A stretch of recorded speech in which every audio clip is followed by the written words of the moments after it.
할렐루야. 오늘은 9월 27일 화요일입니다. 오늘도 주님과 동행하면서 모든 일에 승리하시기를 기도합니다. 오늘은 고린도전서 15장 1절에서 11절 말씀을 통해서 복음과 하나님의 은혜라는 제목으로 함께 묵상해 보도록 하겠습니다. 먼저 본문을 함께 보도록 하겠습니다. 음성으로 듣기를 원하시는 분은 아래 주소를 클릭해 주시기를 바랍니다. 15장 1절 형제들아, 내가 너희에게 전한 복음을 너희에게 알게 하노니 이는 너희가 받은 것이요 또 그 가운데 선 것이라. 2절 너희가 만일 내가 전한 그 말을 굳게 지키고 헛되이 믿지 아니하였으면 그로 말미암아 구원을 받으리라. 3절 내가 받은 것을 먼저 너희에게 전하였노니 이는 성경대로 그리스도께서 우리 죄를 위하여 죽으시고 4절 장사 지낸 바 되셨다가 성경대로 사흘 만에 다시 살아나사 5절 게바에게 보이시고 후에 12 제자에게와 6절 그 후에 500의 형제에게 일시에 보이셨나니 그 중에 지금까지 대다수는 살아있고 어떤 사람은 잠들었으며 7절 그 후에 야고보에게 보이셨으며 그 후에 모든 사도에게와 8절 맨 나중에 만삭되지 못하여 난 자 같은 내게도 보이셨느니라. 9절 나는 사도 중에 가장 작은 자라. 나는 하나님의 교회를 박해하였으므로 사도라 칭함받기를 감당하지 못할 자니라. 10절 그러나 내가 나 된 것은 하나님의 은혜로 된 것이니 내게 주신 그의 은혜가 헛되지 아니하여 내가 모든 사도보다 더 많이 수고하였으나 내가 한 것이 아니요 오직 나와 함께 하신 하나님의 은혜로라. 11절 그러므로 나나 그들이나 이같이 전파하매 너희도 이같이 믿었느니라. 아멘. 11절까지만 봤습니다. 본문 요약은 이렇습니다.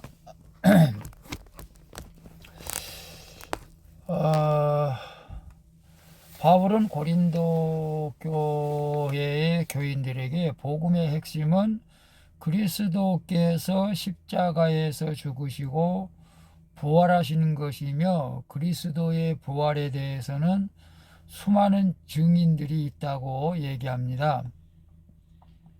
그리스도의 부활을 바울 자신의 회심으로 입증하며 내가 나 된 것은 하나님의 은혜로 된 것이라고 말하는 내용입니다.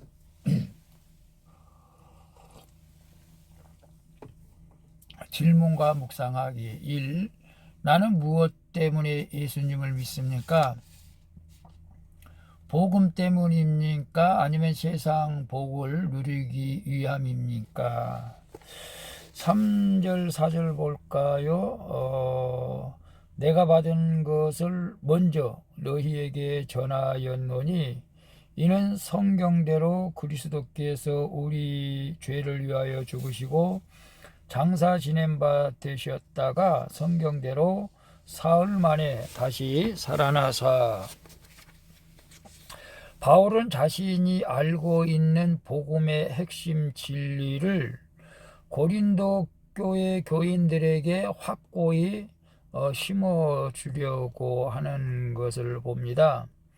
그가 전한 핵심 진리는 바로 그리스도께서 우리 죄를 위하여 죽으시고 장사 지낸 바 되었다가 3일 만에 다시 살아나신 것입니다. 그런데 진리를 믿는 목적은 세상 복을 받는데 있지 않다는 사실을 우리는 또 한번 깨달아야 될 줄로 압니다. 세상 복이 목적인 사람은 예수님 한 분만으로 결코 만족할 수가 없기 때문에 그렇습니다. 그리고 구원관도 흔들릴 수밖에 없죠. 이런 사람은 고난이 오면 결국 주님을 저버리고 말지요. 예수를 믿으면 죄사함을 받고 마지막 때에 부활하여 하나님의 영원한 나라에 들어가는 것이 복음을 믿는 목적입니다. 다시 말하면 예수님을 믿는 목적이라는 사실을 다시 한번 깨닫기를 바랍니다.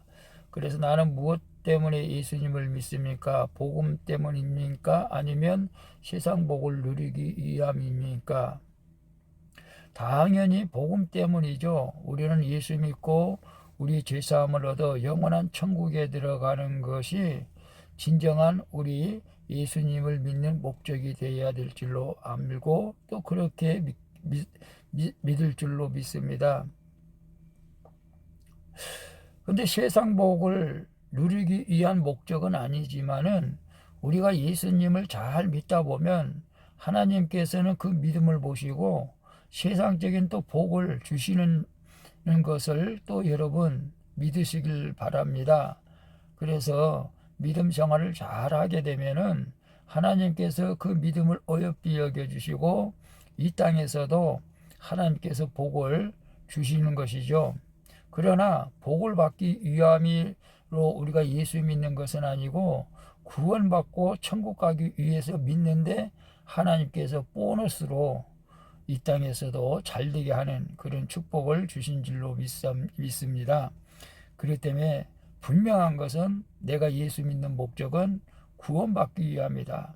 하나님의 나라 천국에 들어가기 위함인 줄로 믿고 설령 내가 세상에서 복을 받지 못한다 할지라도 설령 사도 바울처럼 베드로처럼 예수님이 12자처럼 12명의 제자들처럼 순교할지라도 그것은 너무나 큰 상급의 복이라는 사실을 깨닫고 세상 복을 누리기 위한 목적이 아니라는 사실을 깨닫고 세상 복을 찾다 보면 결국 그 사람은 시험 들고 주님을 떠나게 되는 것이죠. 우리는 그런 것에 연연하지 말고 오직 구원의 목적을 두고 예수 그리스도를 믿는 그래서 마지막 때에 부활에 승리하는 동참하는 복된 그런 믿음의 삶을 살기를 축복합니다. 2번 봅니다. 예수님의 부활을 역사적인 사실이라고 믿습니까? 현재 나는 부활에 증인된 삶을 살고 있습니까? 6절 8절에 그 후에 500여 형제에게 일시에 보이셨나니 그 중에 지금까지 대다수는 살아있고 어떤 사람은 잠들었으며 그 후에 야고보에게 보이셨으며 그 후에는 모든 사도에게와 맨 나중에 만삭되지 못하여 난 자 같은 내게도 보이셨느니라. 사도 바울은 그리스도께서 부활하신 후 많은 사람에게 보이셨다고 증언하고 있습니다. 그렇죠? 이는 그리스도의 부활이 거짓이 아닌 역사적 사실임에 증명하는 많은 증인이 있다는 뜻이죠. 어떤 사람들은 부활이 자연 법칙을 넘어서는 일이기에 실제 할 수 없는 허구라고 주장하는 사람들이 있습니다. 하지만 부활의 증인인 500명이 넘는다는 사실은 주님의 부활이 진짜였다는 것을 증거하는 것이죠. 십자가에 달려 죽으신 주님이 바로 내 죄 때문에 돌아가셨다는 것을 깨닫고 회개하는 성도는 다시 사신 주님과 함께 부활을 경험한 산 증인이 될 줄로 믿습니다. 그래서 예수님의 부활을 역사적인 사실이라고 믿습니까? 아멘이죠. 허구가 아니고 근거가 있습니다. 확실한 모든 증인들이 있습니다. 여러분 아직도 부활에 대한 의심을 갖고 있는 사람이 있다면 부활은 역사적인 사실이고 확실한 증거가 있다는 사실을 깨달으시고 예수님이 부활하셨기에 우리도 또 부활에 동참하게 될 줄로 믿습니다. 그래서 현재 나는 부활에 증인된 삶을 살고 있습니까? 했을 때 부활에 증인된 삶이 무엇이겠습니까? 예수 그리스도를 증거하는 것이죠. 복음 전하는 것입니다. 예수님이 부활하셨기에 마지막 때 주님이 다시 오실 때 우리도 부활하게 될 줄로 믿습니다. 그래서 어디 가든지 이 부활의 소식을 증거할 때 하나님께서 놀라운 은혜로 덧입혀 주실 줄로 믿습니다. 여러분 우리가 십자가 신앙은 고난을 의미하죠. 그래서 어떤 고난 가운데서도 주님의 십자가를 바라보면 우리는 승리할 수가 있습니다. 근데 부활의 신앙은 가장 마귀들이 무서워하는 신앙입니다. 나는 죽어도 산다. 죽어도 또 산다. 그래서 우리는 부활의 소망을 가지고 담대하게 영적 전쟁에서 승리하며 소망 가운데 살아가시기를 바랍니다. 3번 봅니다. 지금까지 살아온 나의 인생이 하나님의 은혜였다고 고백합니까? 내가 실패한 그 자리에서 하나님의 은혜를 경험한 적이 있습니까? 9절 10절 봅니다. 9절 10절에 보면 나는 사도 중에 가장 작은 자라. 나는 하나님의 교회를 박해하였으므로 사도라 칭함을 받기를 감당하지 못할 자니라. 그러나 내가 나된 것은 하나님의 은혜로 된 것이니 내게 주신 그의 은혜가 헛되지 아니하여 내가 모든 사도보다 더 많이 수고하였으나 내가 한 것이 아니요 오직 나와 함께 하신 하나님의 은혜로다. 아멘이죠. 사도 바울은 내가 나된 것은 하나님의 은혜로 된 것이라고 고백을 합니다. 저도 같은 고백을 주님 앞에 드립니다. 예수님을 만나기 전 그는 어느 정도 사회적인 지혜도 있었고 모세 율법에도 열심히 있었습니다. 하지만 그 열심으로 그는 교회를 심히 박해했습니다. 바울은 이런 자신을 숨기고 싶은 과거 또한 내가 나되게 하신 하나님의 은혜라고 이야기를 하는 것이죠. 모든 것은 하나님의 은혜로 결정된다는 사실입니다. 실패했더라도 자기 죄를 보는 인생은 그 자체로 하나님의 은혜인 줄로 믿습니다. 은혜의 다스림 속에 살 때 어떤 상황에서도 우리 입술에서는 감사와 찬양밖에 나올 것이 없는 것이죠. 요즘 은혜의 찬양이 정말로 많이 뜨고 있죠. 저도 그 찬양 참 내가 지금까지 살아온 것이 다 주님의 은혜였어. 그래서 지금까지 살아온 나의 인생이 하나님의 은혜였다고 고백합니까? 저도 사도 바울처럼 하나님의 은혜가 아니었으면은 진작 흙이 되었을 저였고, 저도 사도 바울처럼 과거에 교회를 다녔던 막내 동생을 핍박하였고 교회 못 다니게 했고 학교까지 못 다니게 했습니다. 그런데 막내 동생이 결국은 하나님의 은혜로 또 신학대학을 가서 목사가 되신 목회를 하고 있는데요. 그런데 그런 저를 하나님께도 어여삐 여겨주시고 저도 목사가 되게 하신 것이죠. 이것이 하나님의 은혜고, 또 내가 실패한 그 자리에서 하나님의 은혜를 경험한 적이 있습니까? 예, 그렇습니다. 저는 실패한 자리에서 다시 주님을 만났습니다. 그래서 인생의 막바지에서 정말로 이제는 죽을 수밖에 없는 그런 상황에서 주님께서 은혜를 베풀어 주셔서 다시 신학대학원 들어갈 수 있도록 허락해 주셔서 정말로 목사가 되었지만, 참 하나님의 은혜로 되었지만 아직도 그 은혜로 어떻게 갚을 길이 없습니다. 그냥 이렇게라도 하나님 그냥 할 수밖에 없는 저의 처지입니다. 좀 더 하나님의 은혜를 갖기 위해서 좀 더 열심히 해야 되는데 너무나 부족합니다. 여러분 저를 위해서 기도해 주시기를 바랍니다. 기도하겠습니다. 주님, 제가 예수님을 믿는 것이 세상의 복을 받기 위함이 아니라 구원을 얻기 위함임을 기억하는 하루를 보내게 하여 주옵소서. 예수님의 부활을 믿고 부활의 증인된 삶을 원합니다. 지금까지 살아온 저의 인생이 모두 하나님의 은혜라고 고백할 수 있는 믿음을 주시옵소서. 하나님의 은혜가 아니면 하루도 살아갈 수 없는 죄인이기에 오늘도 은혜를 베풀어 주실 주 예수 그리스도의 이름으로 기도합니다. 아멘. 우리 찬송가 310장 하나님의 은혜로 함께 찬양 부르고 마치도록 하겠습니다. 수고하셨습니다. 감사합니다. 오늘도 주님과 동행하는 복된 하루 되시기를 바랍니다.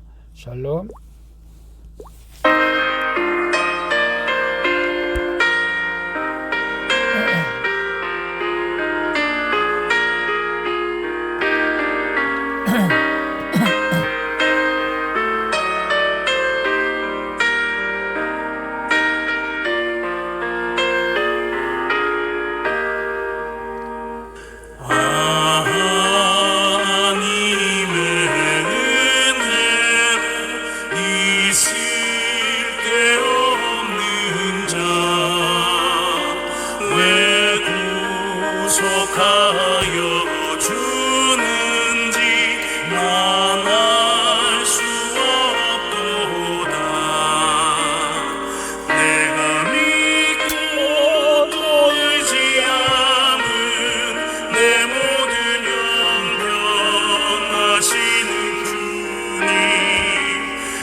주님만